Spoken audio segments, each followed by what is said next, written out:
June 1941, Hitler's greatest gamble begins. Operation Barbarossa, the invasion of the Soviet Union, was supposed to be the final step in the Nazi plan for domination. Hitler envisioned an empire stretching from the Atlantic to the Ural Mountains, a living space for the German people, built upon the ashes of Russia. He promised his generals a lightning war, a campaign of 3 months, crush the Red Army, seize Moscow, and the war would be over before winter.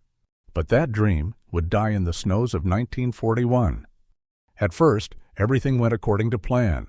3 million German soldiers, the largest invasion force in history, swept across the border in a storm of fire and steels. Cities fell, armies shattered. The Red Army seemed finished.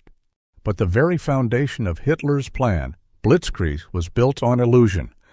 It worked in France, in Poland, in the lowlands of Europe, where roads, supplies, and short distances made lightning war possible.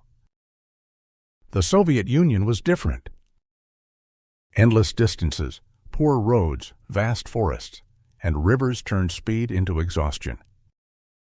The Blitzkrieg machine, fast, efficient, and dependent on fuel, was running out of breath. As one German officer wrote, "We are advancing, but we are not moving forward." Hitler believed the Soviet Union was a house of cards, weak, divided, and ready to collapse with one hard push. He expected the Red Army to disintegrate within weeks. But Stalin's empire did not collapse. It adapted. Behind the chaos and blood, the Soviets rebuilt. Factories were dismantled and moved east, beyond the reach of German bombers.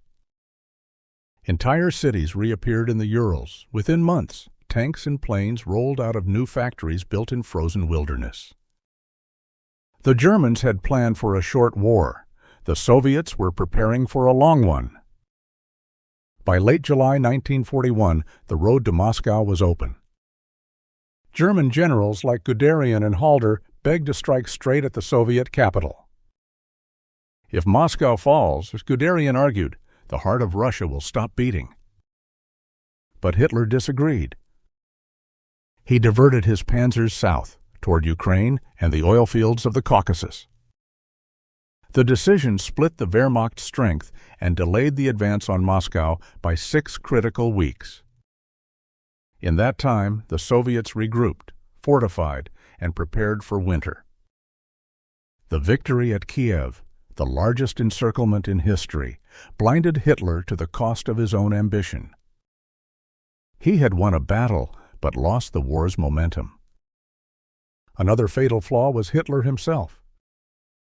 Early in the campaign, he trusted his generals, men like von Bock, Guderian, and Halder, masters of maneuver warfare. But as the months dragged on, Hitler took direct control. He micromanaged divisions from his Wolf's Lair headquarters, ignoring intelligence, weather, and logic. When his generals urged withdrawal, he screamed, "No retreat, not one step back." The same order that doomed the 6th Army at Stalingrad first appeared here in 1941, before Moscow. Barbarossa was not just a war of armies, it became a war of one man's ego. Even as the German army advanced, it was collapsing under its own weight. Barbarossa stretched supply lines to the breaking point. Trucks broke down, horses died, fuel convoys were lost to mud and distance.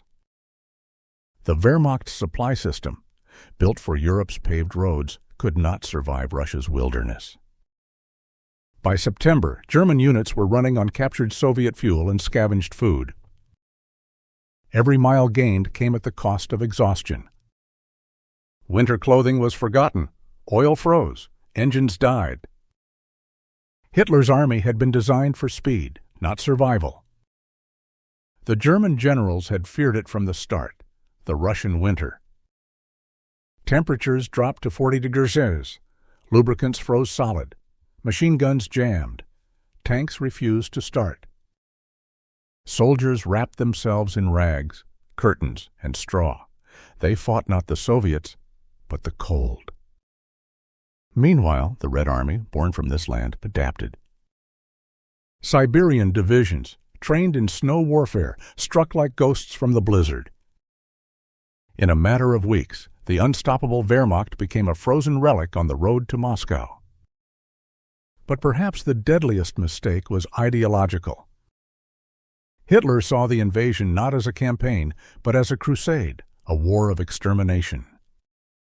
From the beginning, German forces executed political officers, Jews, and civilians by the thousands.